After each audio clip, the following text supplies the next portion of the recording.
Okay, hope everyone's doing alright. I'm going to attempt to show you how to make a iPhone scope mount for your air gun. And let's get started on this here. What you're going to need is you're going to need a 3.5 by 1.25 inch flexible tubing that you can get at Home Depot or Lowe's or probably just about any hardware store. You're going to need some 1.25 inch PVC pipe. You don't need a whole lot of it. In fact, you're only going to need to cut a piece that is 1.25 inch long. So if you can find one that's, you know, a foot or less, that would be perfect. I bought a 2 foot piece at Home Depot. That was the shortest one I could find. And then you're going to need some sheet metal screws. Number 6 by 1/2 inch flathead Phillips zinc. There, right there. You're gonna need some 2-part epoxy, and we're gonna use that to when we put the we're gonna put a cap over the end of this PVC. That's what we're gonna use to hold it on there. And then you'll need some drill bits. I really don't care. It doesn't really matter what kind of bits you use. You can find something that can make the hole better, go ahead. But the size of the hole probably does not need to exceed 11/16. So this is an 11/16 bit right here. And then you're going to need this regular bit, this 3/8 to start your hole. Alright, so the other things that you're going to need to go buy is this right here. This is a Simpson tie. It's about 4 inches long by, I don't know, 1.5 inches. It's the TP15. You can get that at Lowe's or Home Depot. So you're going to need that. You're going to need some double-sided pad tape, because that's what you use to put the tie and the iPhone case together. Which brings us to the last thing you need. That is a iPhone 5. Well, this is what I got. You can, if you have a different kind of phone, like an iPhone, I don't know, 4S or something that's a different size than the 5, then try to find a cheap case. I went to a Radio Shack and found a $2 Snap-on case. Works perfect for an iPhone 5. Okay. The last thing you're going to need to buy, and this is the one that you're going to have trouble finding because I couldn't find it in the hardware stores. I had to get online to find it. And I actually got lucky. When I built this one right here, I came across not a cap, PVC cap, but a plug. And it just happened to fit into the PVC pipe right here perfectly. I don't know how. It was pure luck. That's probably not going to happen for you. So what you need to do is you need to get online. You can go to Granger.com and look up a 1.25 inch PVC cap. Make sure the cap is flat on the top. If it's rounded, it's not going to work. So that's 1.25 inch PVC cap. So that's everything you need, if I'm not mistaken. So I don't have extra material here to go ahead and make one for you. Show you, piece by piece. So I'm just going to kind of show you what I've done, and hopefully that'll help out. So you're going to take your flexible coupling right here, and remember, don't paint this. I painted this thing when I finished up, but this flexible tubing, the paint will not dry to it. Don't paint it. It's fine. You can paint these clamps if you want to. That works fine. So you're going to take this flexible coupling and you're going to put it on the scope, and you can play around with it as far as the exact positioning on the scope. See? And it'll work. So you're going to put it on there somewhere, wherever you want. You can adjust it later. Anchor it in. You can keep it there.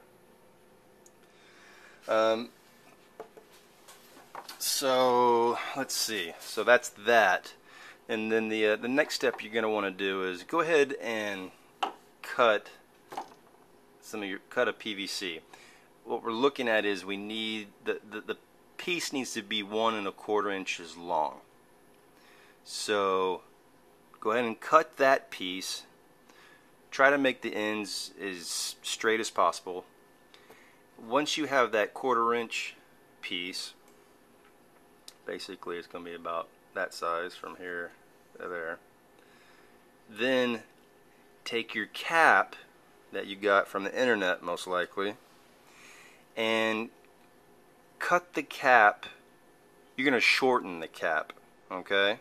So cut it on the opened end. We need that flat top, so you're going to cut it however much you need to in order to make the cap about 1/4 inch tall, somewhere around there. It could be a little bit more than that. And once you do that, you've got your cap. So you're going to go ahead and you're going to take your finished cap. You're going to put it on the end of your PVC piece, which is going to be 1 1/4 inches long. And you're going to go ahead and use that 2-part epoxy to hold the cap on there. Once it's dry, you can go ahead and take that. I'll show you what I got here. Hold on one second here.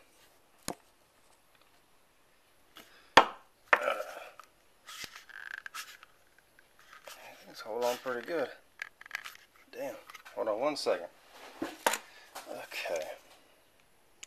I want to show you guys my...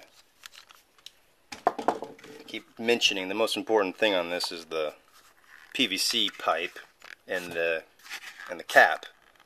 So if you don't have that done, you don't have anything. Oh, there we go. Okay. So this is what we're looking at. There's your PVC. It's about 1 1/4 inches. Of course, I used a plug so you don't see the cap on the end of it. So go ahead and, like I said before, you're going to cut your PVC 1 1/4, and then you're going to cut the cap as well. So the cap's only about 1/4, maybe a little bit more than 1/4 inch tall. Put it on the end of there with that epoxy. Let it set. Then you're ready to take this your Simpson tie, okay, and you're going to put it on the top of that cap head. You're going to anchor it on there. And as you can see, I pretty much have the tie flush with the end, with the PVC pipe. Okay. Just give you a good view of it here. All right. So what you're gonna do is you got that Simpson tie on the top of it. You need to go ahead and drill some holes in the PVC cap. And what I did was, having the Simpson tie in place where I want to anchor it, the first screw I put in is that left one right there. And I put it in as far over to the left as I could, with still having it anchored into the PVC well, and being able to leave enough room to drill a hole in the center of that PVC cap. So, and then as you can see, the other screws, the one on the top and the bottom, are about an inch, I mean not an inch, 1/4 inch higher and off to the right a little bit. You just need to make sure you leave enough room in between these screw heads so that you can drill a hole that's, you know, that's 11/16 in diameter. If you can figure out a way to make this work with a smaller hole, then that's fine. But I just figured the bigger a hole you can make, the easier it's going to be to get a good view through the scope. So go ahead and you've got your Simpson tie anchored on there with your screws. Now you're going to drill your hole through the Simpson tie and through the PVC cap at the same time. Go ahead and just find a nice mark in the middle where you think is pretty much the center of the pipe, as close to the center of the PVC cap as you can, without hitting the screw heads. So go ahead and use a small bit to begin with, like the 3/8 bit that I used. And then once you have that hole drilled out, go ahead and use a larger drill bit, like the 11/16 that I use. I don't think you're going to be able to go bigger than 11/16. There probably won't be enough room to make it work.